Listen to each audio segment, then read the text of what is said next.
This is my version of the toasty makeup trend. Let's do it together. You guys know the drill. We always start off with our skin prep, and that includes lips. Actually obsessed with this Kylie Skin Lip Butter. The skin looking healthy and super hydrated is one of the keys to this look. So I'm starting off with the Laneige Cream Skin. Some Hydra Prime from Anastasia Beverly Hills because we need our SPF. To really make sure that the skincare doesn't pill, I'm gonna let this sit for like 5 minutes. Add some Refi Brow Gel. Using this Benefit Brow Pen, I'm just lightly gonna fill in my gaps. I really wanna try combining these two. This is the Burberry Glow Primer and Say Sunglow. Sunglow is the darker shade, so I want it to give me like a really bronzy base. Because the skin is going to be very light, we are going to underpaint using Solace. This is from Rare Beauty. This shade is definitely more on the cool side, so it's really gonna give us that shadow effect. Going in with a really small amount of this Kylie Cosmetics skin tint, and I'm just tapping around that contour. Toasty makeup is just all about bronzy tones, so I'm adding some of the Makeup by Mario Skin Enhancer just on top of where all of that contour is. These Say blushes are very pigmented. What I'm gonna do is I'm gonna put it on my hand. I'm gonna coat my brush with it. Doing this will really help you get an even, precise application. This shade is so beautiful. I'm gonna drag this over my nose and take it to the other side. I'm going to do a really small amount of this Tower 28 concealer. Like, I just wanna do a dot right here because I do have a little bit of darkness, a little bit on the side. To really get in those corners, I'm gonna pinch my beauty blender and just start blending. What's left on my sponge, I'm gonna take that over the lid to prime. Because my skin definitely leans more oily, I do need to set with just a little bit of powder. I'm gonna use this Say powder. This is their new powder, and honestly,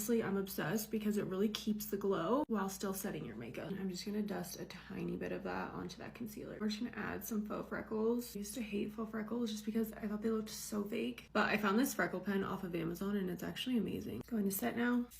Moving on to the eyes, I'm gonna start with this Anastasia bronzer, and this is going all over my lid. I take that underneath the lash line as well. Then with the Golden Bronze Shadow Stick from Bobbi Brown, I'm just gonna place this in the center, and I'm just gonna blend that out with my finger. Next, I'm using this one from Nude Sticks, and it's more of like a true gold shade. It's just gonna go on the inner corners, also on the bottom. This is the L'Oreal Infallible Brown Denim Liner. It's gonna go in the waterline, and putting that on the inner corner, and just towards the end of the top lash line. Adding just a little baby wing with some brown eyeshadow. Curled my lash, and now I'm adding some of the new Kosas mascara. Almost forgot to add this glow that I'm really excited about. This is Urban Decay Half Baked. I'm gonna put this down the bridge of my nose. Just hit that on the high points. Lip combo is starting with Endless Cacao Makeup Forever, and then Limitless Brown, also Makeup Forever. And gloss is Makeup by Mario Coco. Alright you guys, here is the final glam. I'm actually obsessed with this, but let me know what you guys think.